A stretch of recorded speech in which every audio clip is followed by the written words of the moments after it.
Ever get the feeling you've been cheated? I want you to play a game with me, Ray. I don't want to play a game. Oh, please. No. I said play a game with me, Raymond. Right. Lovely. An American gangster in London tries to sell off his marijuana empire, unleashing violence, schemes, subterfuge, blackmail, and betrayal, all in an attempt to dethrone the king from his domain.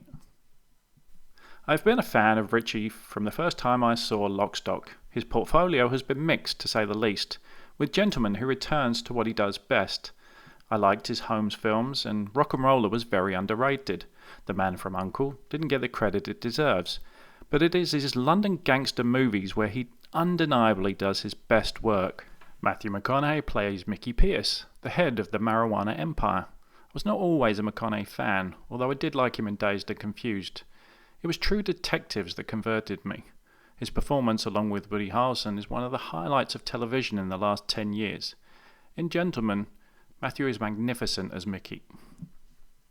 We also have to mention Charlie Hunnam, Michelle Dockery, Colin Farrell, and an excellent performance from Hugh Grant.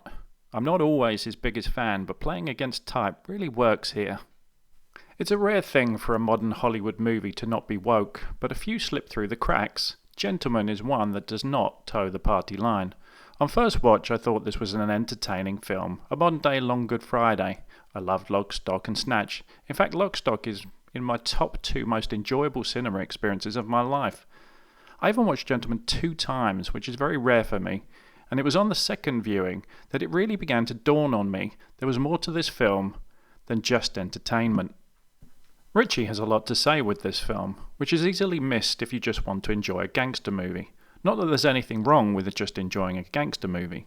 The film is addressing for me the biggest question of our time. Is the West as we know it finished, and is China destined to become the world's primary superpower? I believe Richie has not lost hope.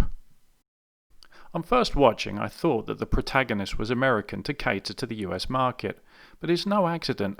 Mickey represents America, the white trash usurper that is accepted by the British establishment. After acceptance, they begin to depend on him. He in turn then becomes more civilized. By then, no longer has the drive he once had, and wants to retire and join this establishment in their comfortable decline. The jaded aristocracy represents the establishment of England and Europe. After generations of their luxury life, their children are pampered, decadent, and drug-addicted. This can also represent the opioid epidemic in America. And let's not forget the majority of these opioids are made in China. We are then introduced to our antagonist, a pathetic but clever American. It's not coincidental that he is more like Mark Zuckerberg or Jack Dorsey than Al Capone. We also have the young, vibrant Chinese gangster who is impatient to take control of it all.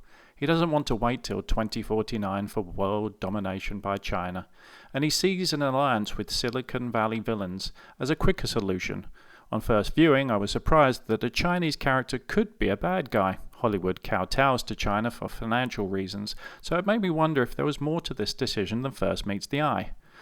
Lord George and Dry Eye represent the two sides of China in the 20th century. George has the patient, creeping, insidious long view. Dry Eye, the impatient, we want it now attitude, who believes America is already finished. Is America's demise greatly exaggerated, or is Dry Eye right? Mickey is forced to find the desire and the fire he once had, and rise to these new challenges. It helps when someone goes after the one you love. He also finds an unlikely alliance in the roadman-esque youth of London. It is in this coming together of Mickey's experience and youthful exuberance that we find the film's optimism. It is the coach that sees the potential in these disregarded youth. It also telling that Coach has no time for PC indoctrination of the kids. There will be no pandering to snowflake culture in this gym. It is also no coincidence that the press is presented in a less than favourable light. A sleazy journalist and these fake news fascists seem to be a fair representation of what the press has shown itself to be.